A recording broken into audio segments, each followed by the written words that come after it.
오늘 이 말씀에서 오늘 비관과 낙관을 넘어라는 제목으로 말씀을 상고하려고 합니다. 우리가 살던 시대 이전에는 이조 시대가 있었습니다. 조선 시대죠. 조선은 1392년에 태조 이성계가 창업을 했습니다. 고려에서 넘어온 거죠.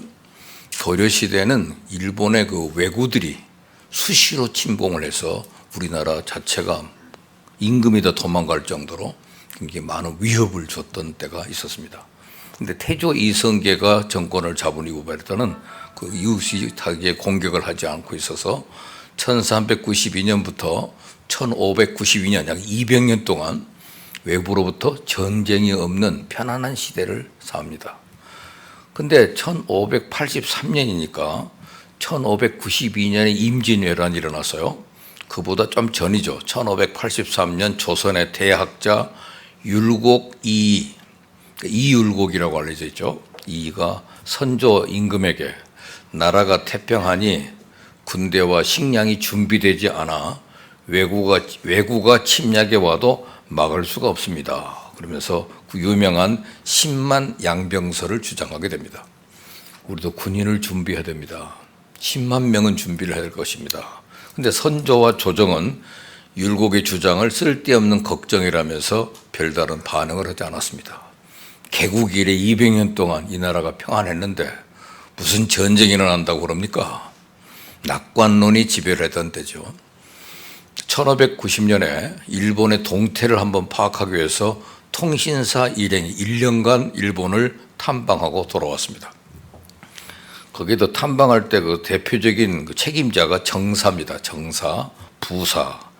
정사는 황영길인데 그런 일본이 많은 병선을 준비 중이고 그 당시에 그 나라를 통치하는 도요토미는 위험한 인물이며 반드시 전쟁이 있을 것이라는 긴장된 보고를 했습니다. 그런데 같이 갔던 부사가 김성일인데 그 사람은 일본의 침략 낌새는 전혀 없고 도요토미는 생긴 것이 쥐처럼 생겨서 두려워할 인물이 아니라면서 전쟁이 전혀 있을 수 없다고 낙관적인 보고를 합니다. 이 두 정탐꾼의 전혀 다른 보고에 조정도 반으로 갈라져서 격한 논쟁을 벌입니다. 그때나 이때나 우리나라 정치는 항상 논쟁이에요. 다툼이 있었습니다. 오랜 평화의 무사안일에 빠져있던 선조는 전쟁 준비와 전쟁이라는 부담스럽고 위험한 일을 원치 않았습니다. 그건 자기의 바람과 일치하는 김성일의 낙관적 보고를 받아들여서 그나마 진행되던 성을 보수한다든지 군대를 정비하는 등의 일들을 중단시키고 맙니다. 그 결과는 우리가 너무나 잘 알듯 불과 2년 후 1592년 20만의 왜군이 부산포를 침략해서 불과 20일 만에 한양을 함락하고 맙니다. 그러고 난 다음에 이어지는 전쟁이 또 있었죠. 갔다가 다시 왔으니까 정유재란을 포함해서 7년 동안 계속된 전쟁에서 그래서 우리는 임진왜란과 함께 이어지는 전쟁이 7년이기 때문에 7년 전쟁이라고 알려져 있습니다. 7년 전쟁을 겪습니다. 그래서 국토가 초토화되면 물론 헤아릴 수 없는 백성들이 죽음을 당하고 삶의 터전을 잃고 난민이 되었고 숱한 문화재와 자원, 기술자들을 약탈당하는 등 조선이 망하지 않은 것이 신기할 정도의 피해를 입었습니다. 섣부른 낙관이라는 게 위험하다는 것이죠. 쉽게 끝나지 않은 고난이 지금 우리에게 닥쳐왔습니다. 이 뼈아픈 역사는 냉정한 현실인식 없는 낙관적인 태도가 얼마나 무모하고 위험할 수 있는지를 보여줍니다. 이 교훈은 지금 코로나19 사태라는 엄중한 고난의 시기를 지난 우리에게 큰 울림을 줍니다. 이제는 일반인들도 코로나 사태가 금방 끝나지 않을 것이라는 전문가들의 경고를 거의 받아들이고 있습니다. 아직 일부 지역에서 코로나 자체가 페이크라거나 페이크란 말은 거짓말이란 말이죠. 가짜. 코로나는 이미 잡혀서 2차 팬데믹은 다시 오지 않을 것이라고 눈 맞고 귀 맞고 소리치는 이들이 있다고는 하지만 쉽게 끝나지 않을 이 고난의 시간을 우리는 어떻게 견뎌내야 할까요? 비관으로? 낙관으로? 오늘 성경 야고보서를 통해서 그 해답을 얻으려고 합니다. 성경이 오늘 우리에게 이렇게 말하고 있습니다. 야고보의 수신자들은 이 야고보서를 받는 수신자가 로마 제국 전역에 흩어진 초대 크리스천들인데 팔레스타인에서는 유대 교도들에 의해서 핍박을 받고 팔레스타인을 벗어나 바깥에서는 로마 제국에 의해서 혹독한 박해를 받았습니다. 그 박해는 교회 역사를 돌아보면 1세기 중반부터 4세기 말까지 약 300년이 넘는 기간 동안 10번의 대박해와 그보다 더 많은 작은 박해로 이어집니다. 그들은 어떻게 그 혹독하고 끝나지 않을 것 같은 박해를 결국 견뎌내고 AD 313년에는 콘스탄틴 대제에 의해서 기독교를 국교로 받아들이는 세계의 정복을 해버린 그런 쾌거까지 왔었을까? 그들은 어떻게 이 혹독하고 끝나지 않을 것 같은 이 박해를 이겨내고 믿음을 지켰을까?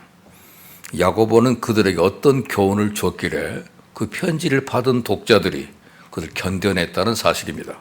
바로 그 편지의 내용입니다. 오늘 1절의 시작부터 그는 예수님이 자기의 친형입니다. 형인데 자기 형을 뭐라고 부릅니까? 하나님이라고 부릅니다.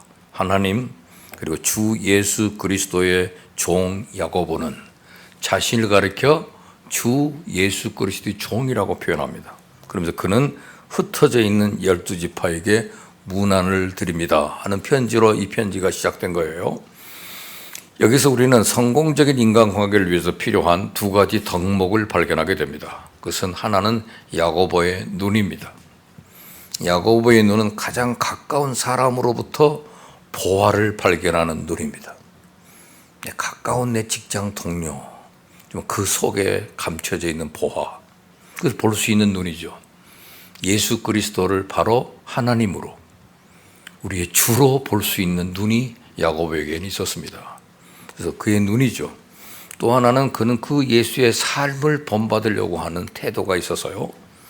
예수님의 삶은 알면 알수록 더욱 존경스럽게 비춰지는 삶입니다. 사람도 가까이 친하게 지내는 사람이 가면 갈수록 존경스러운 삶. 그게 얼마나 복이 됩니까? 야고보는 예수 그리스도를 본받고 그의 삶을 복되다고 인정했고 그를 닮아가려고 했었습니다. 그래서 여러분에게 야고보의 눈과 예수님의 삶이 구비된다면 얼마나 복이 되겠습니까? 우리 주님을 섬기면 섬길수록 우리 주님이 더 귀하게 보여야 되지 않겠어요? 그리고 우리 주님이 귀하기에 주님 안에 있는 사람들도 귀하게 보여야 되지 않겠습니까? 만약 그렇다면 여러분은 야고보의 눈을 가진 분들입니다.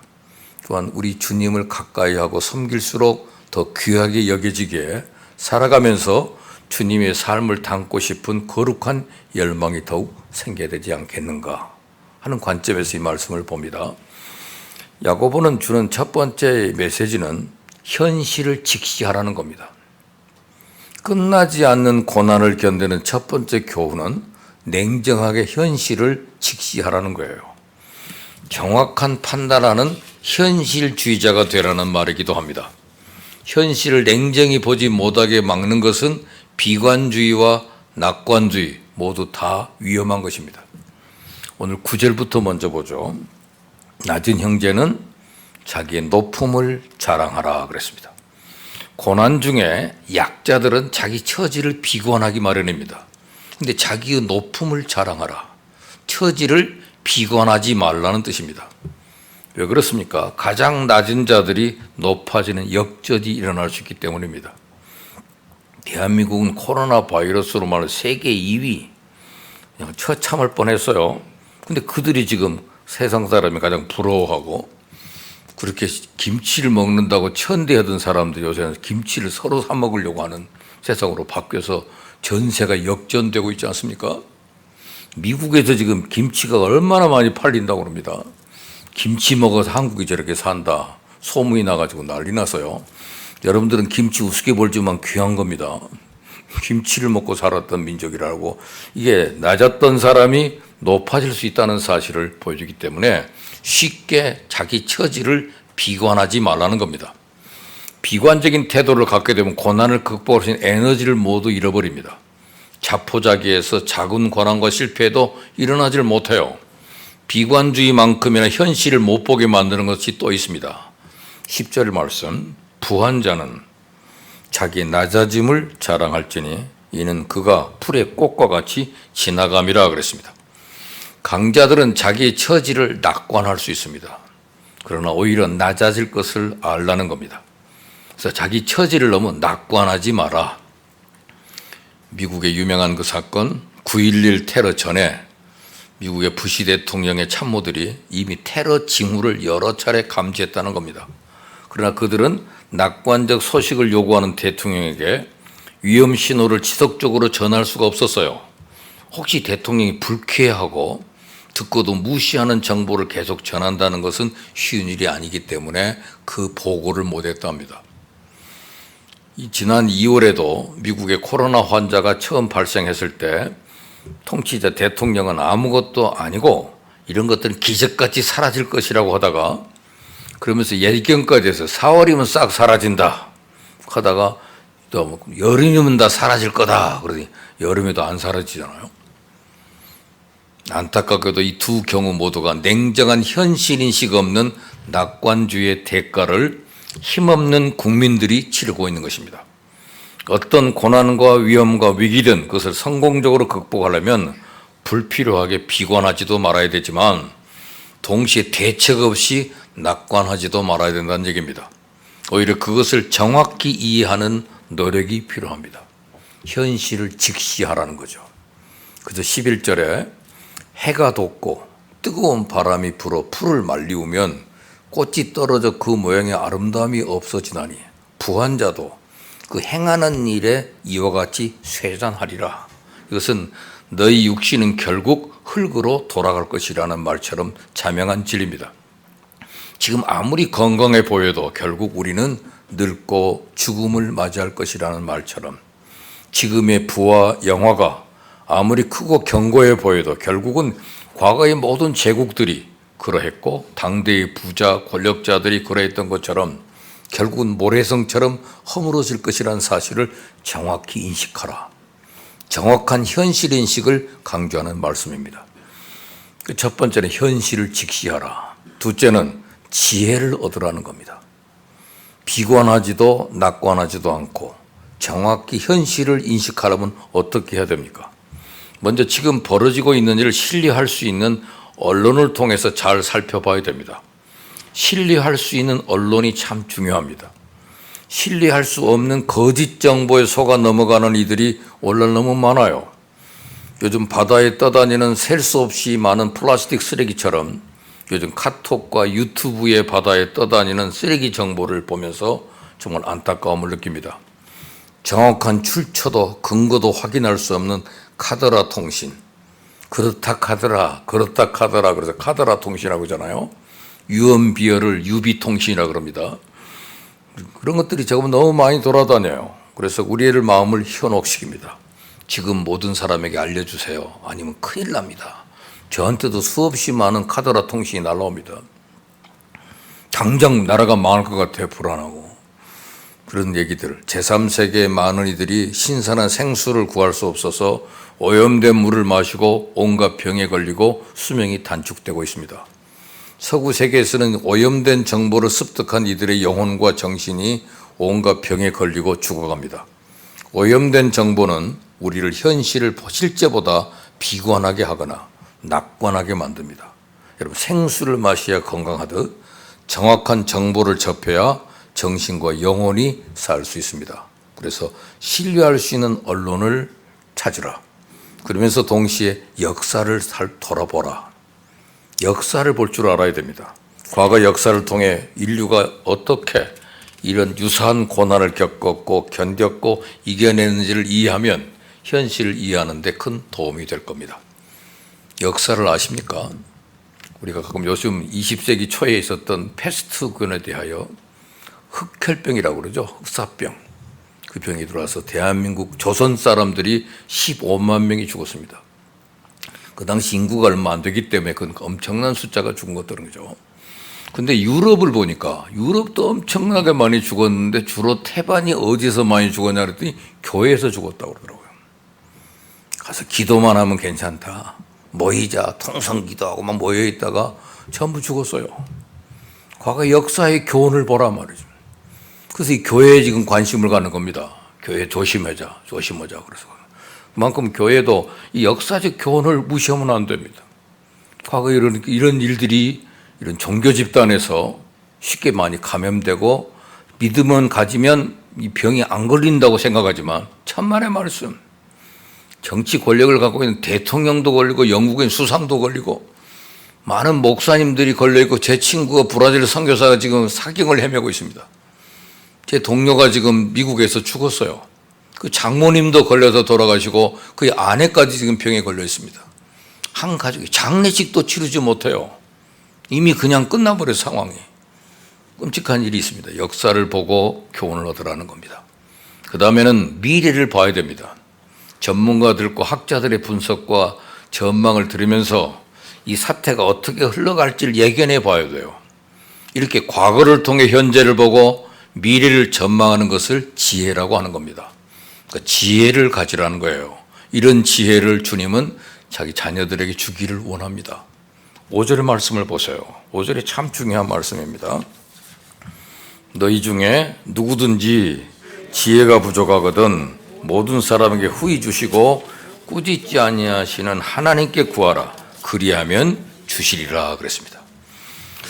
여기서 이런 지혜를 얻으면 고난의 순간에도 당황하지 않게 되죠.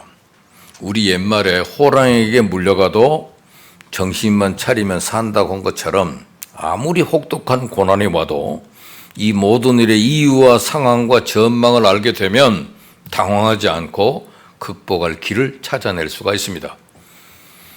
무엇을 구하라 그랬어요? 오늘 본문에 지혜를 구하라. 지혜를 구하라는 말은 지극히 히브리적인 개념을 가진 말입니다. 유대인들은 가장 높은 기도가 지혜를 구하는 기도라고 생각하기 때문입니다.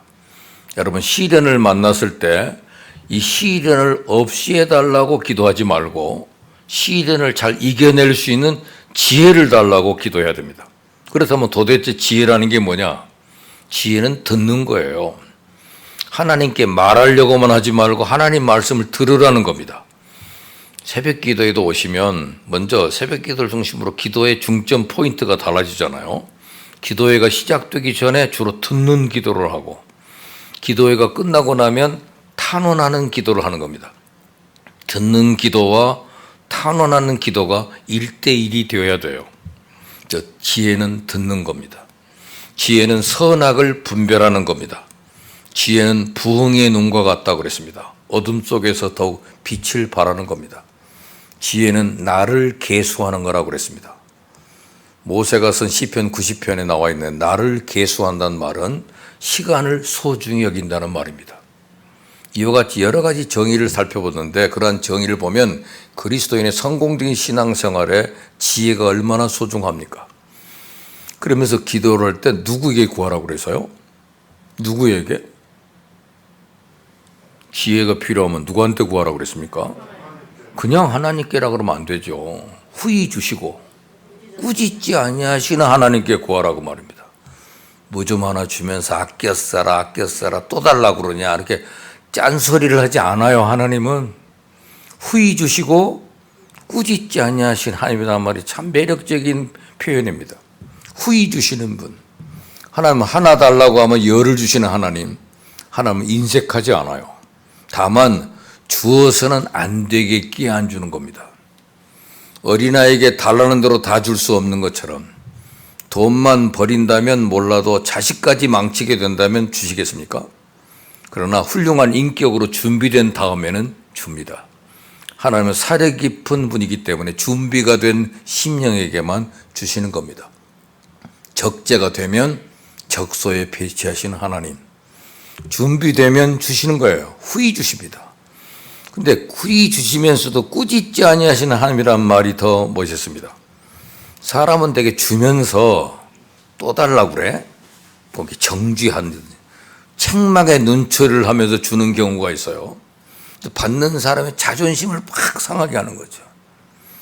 그렇게 주는 경우가 있는데 그런 주는 손길에 좀 자랑하는 마음, 책망하는 눈길을 담아서는 안 주면 그런 것을 담으면 안 된다 그 말이죠. 뭐 주면서도 되게 자기 자랑하면서 나나되니까 너한테 주는 거지.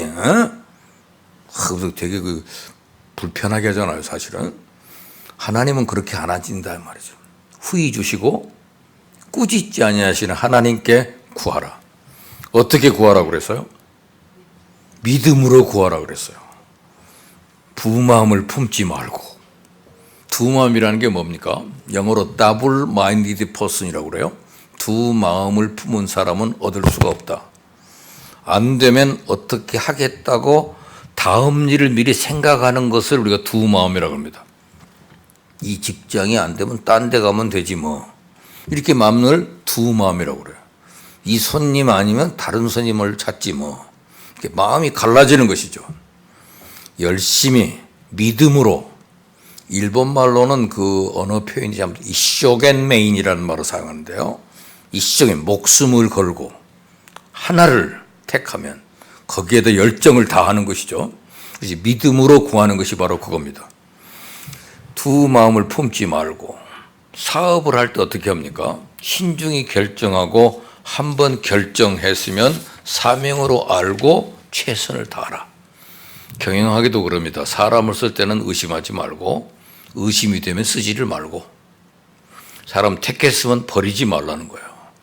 한 사람 믿는 마음으로 두 마음을 품으면 안 된다. 하다 안 되면 다른 걸 하지 하는 생각을 하면서 하면 그것은 두 마음을 품은 것이기 때문에 그 사업은 작품이 될 수가 없습니다. 목회도 마찬가지예요. 한번 가면 이 길로 가고 퇴로가 없게 해달라. 그리고 가야 그 일이 되는 거죠. 일단 맡기고 나가는 겁니다. 그러고 난 다음에 길을 찾는 거예요. 그럴 때 하나님은 길을 인도해 주십니다. 안 되면 어떻게 하겠다는 생각을 미리부터 하면 되는 일이 없습니다. 그저 한번 해보자 하는 생각 정도로는 결코 인생의 작품이 나올 수가 없어요. 여러분, 하나님의 축복은 일직선으로 온다는 사실을 잊지 마세요. 일직선으로 내달리는 자에게 진정 하나님의 은혜가 임하게 되기 때문입니다. 여러분은 지금 여러분의 공동체에서 일직선으로 충성하는 자인가? 그렇다면 바른 신앙인의 길을 가고 있는 겁니다. 그런 여러분이 하나님의 무한한 은총이 있기를 바랍니다. 그러니까 두 번째가 중요한 얘기죠. 그래서 지혜를 구하라. 세 번째는 소망과 인내를 붙들라는 겁니다. 정확한 현실 인식이 중요하지만 그것만으로는 고난을 넉넉히 이길 수가 없습니다. 현실이 내 힘으로 도저히 극복 못할 만큼 냉혹하다면 현실 인식의 결론은 무엇이 될 수밖에 없습니까?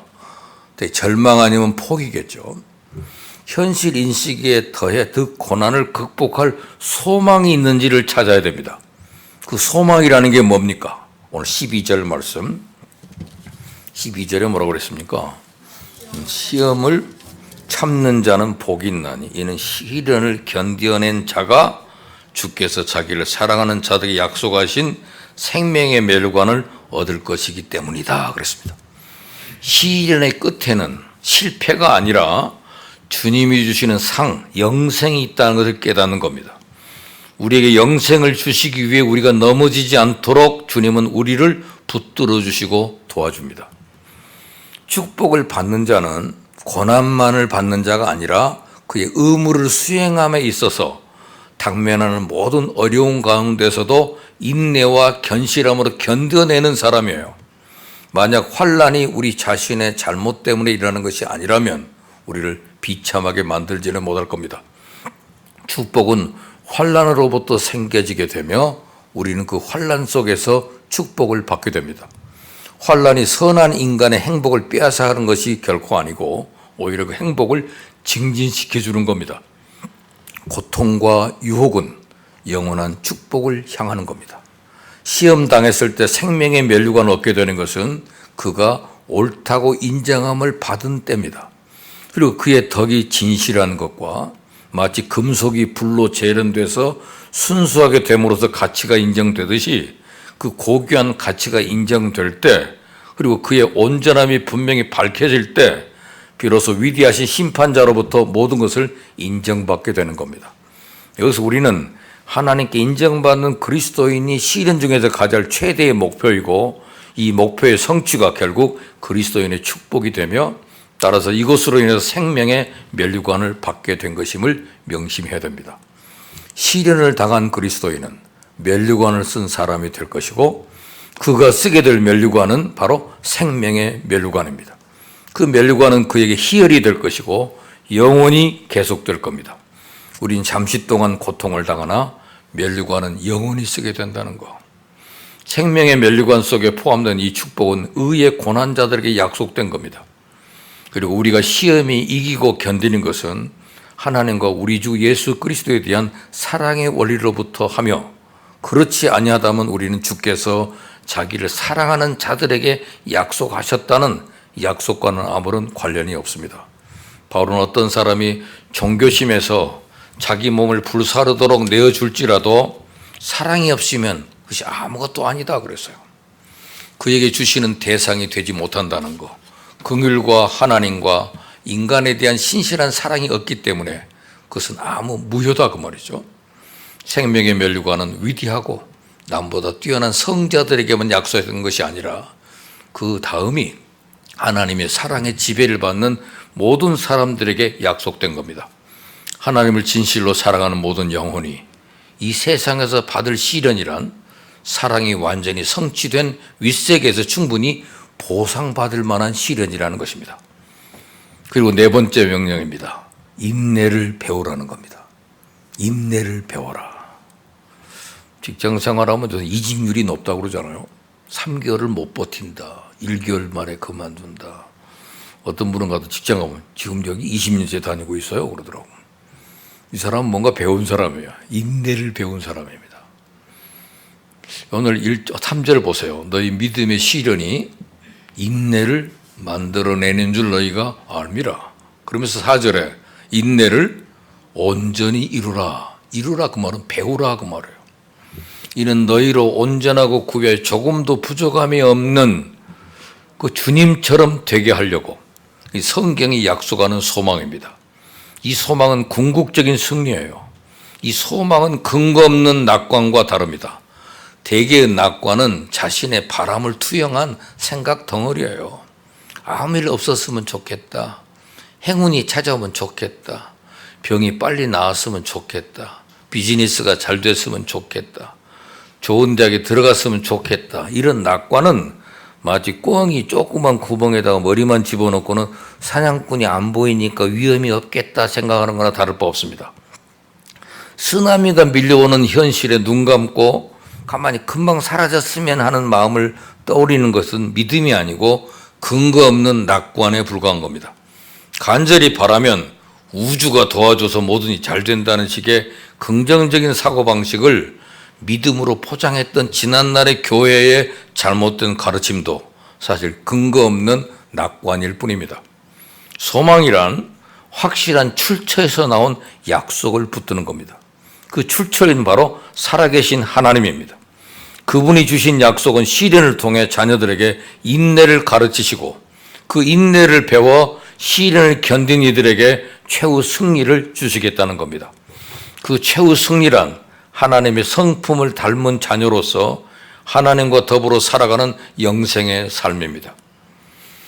여러분, 시험에 대해서 좀 지극히 당연한 한 가지 말씀을 드리고 싶은데, 시험이 없을 수 없고 하나님의 자녀에게도 시험은 온다는 사실, 여러분 예수님도 시험을 당하셨다는 사실을 보면 시험이 꼭 나쁜 것만은 아닙니다. 어떤 사람은 기도를 많이 하면 시험 당하지 않을 줄로 아는데, 근데 예수님은 40일 금식 기도한 후에 시험을 당했어요.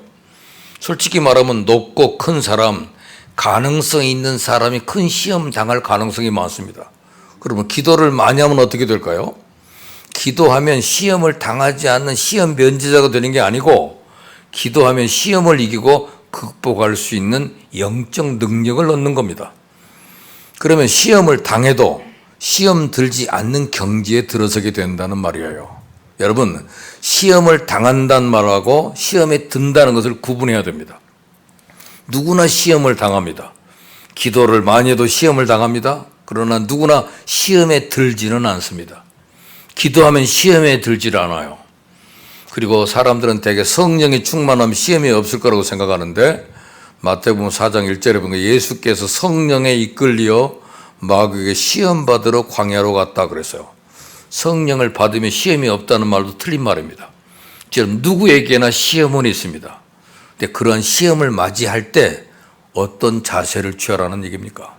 2절 말씀 보세요. 다 같이. 내 형제들아, 너희가 여러 가지 시험을 당하거든 온전히 기쁘게 여기라 그랬어요. 여기라는 말의 뜻은 시험에도 불구하고 기뻐하라는 말이 아니라 아예 시험을 기뻐하며 환영하라 그 말이에요.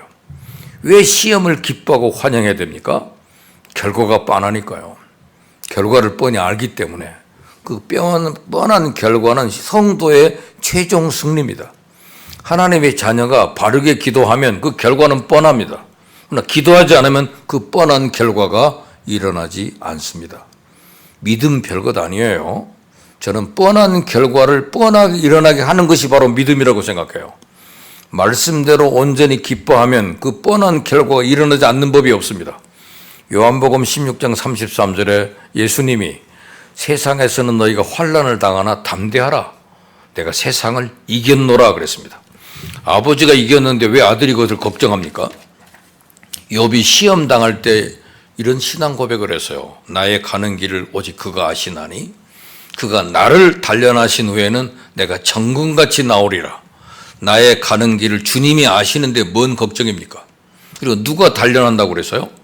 주님이 단련하시는데 마귀가 단련하는 것이 아니고 주님이 단련하신 것인데 무슨 걱정입니까? 여러분 어려운 일이 있어도 안심하세요. 마음 푹 놓으세요. 정금같이 되어 나오는 축복을 받을 준비만 하기를 바랍니다. 그리고 오늘 시련에 대해서 뭐라고 그랬어요? 이 너의 믿음의 시련이 인내를 만들어내는 줄 너희가 알미라 그랬어요. 믿음의 시련, 믿음은 시련을 당한다는 것입니다.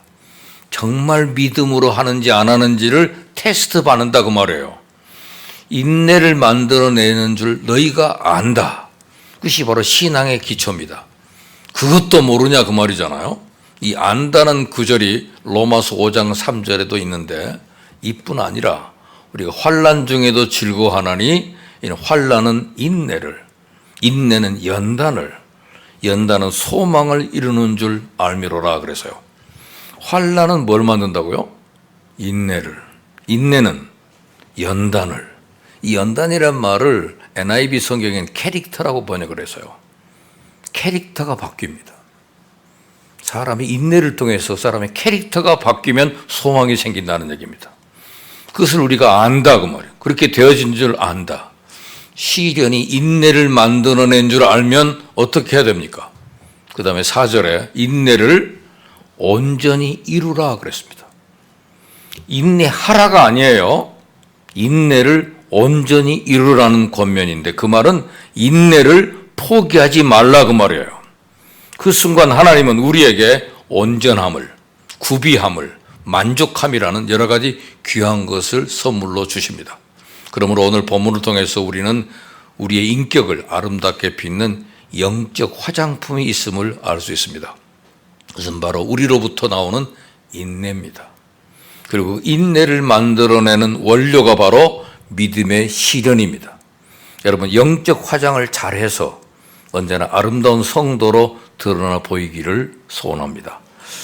마지막 결론입니다. 그러니까 우리는 반석에서 해야 되겠죠. 우리는 지금 코로나가 금방 지나가리라고 기대할 수 없습니다. 옛날 일상이 우리한테 그대로 재현되리라는 기대를 갖지 마세요. 옛날같이 그대로 될 거다, 금방 돌아갈 거다, 실컷 놀 수 있다. 그렇지 않습니다. 이제는 금방 지나갈 기대하지 마세요. 이제 코로나쯤 아무것도 아니라고 자유할 수도 없습니다. 아무 일 없었다는 듯 일상으로 돌아가고 일자리를 금방 얻고 비즈니스가 금방 회복되고 다시 아메리칸 드림을 꿈 것처럼 코리안 드림을 꿈꿀 수 있으리라고 기대하기도 어렵습니다. 그런 근거 없는 낙관이 가끔 운 좋게 들어맞는 경우도 있어요. 그러나 쉽게 끝나지 않는 고난을 통과할 때는 오히려 우리를 비관했을 때보다 더 큰 낙심과 절망의 벼랑으로 밀어넣기 때문에 우리가 붙들어야 할 것은 우리를 붙드시는 하나님입니다. 궁극적 승리, 영원한 승리를 주시기 위해 우리를 붙들고 계시는 하나님을 인내로 붙드는 성도는 아무리 길고 힘겨운 고난이라도 마침 이겨내고 승리합니다. 여러분은 지금 무엇을 붙들고 계십니까? 낙심하게 만드는 비관입니까? 대책 없는 낙관입니까? 아니면 살아계신 하나님 주시는 소망의 약속입니까? 참된 믿음과 소망의 반석에 서시는 우리 성도들이 다 되시기를 축복합니다. 기도합시다. 하나님 아버지, 너희의 믿음 온내를 온전히 이루라. 그래서 너희로 온전하고 구비하여 조금도 부족함이 없게 하려 함이라는 주의 말씀을 저희들이 믿습니다. 주여, 우리를 지켜주셔서 우리가 인내를 붙잡고 승리해서 하나님이 우리를 도우심을 우리 모두가 체험할 수 있게 하여 주시옵소서. 우리 아버지 하나님, 은혜의 하나님, 예수님을 통해서 이미 아버지께서 혼자 일하시고 우리 죄를 청산하시고 우리 병도 청산하셨으며 수고하고 무거운 짐도 청산해버린 것을 감사드립니다. 아버지 하나님, 예수 이름으로 간구하오니 이미 은혜로 해결된 것 아버지께 부탁합니다. 아버지, 우리 몸에서 병을 다 제하여 주시옵소서.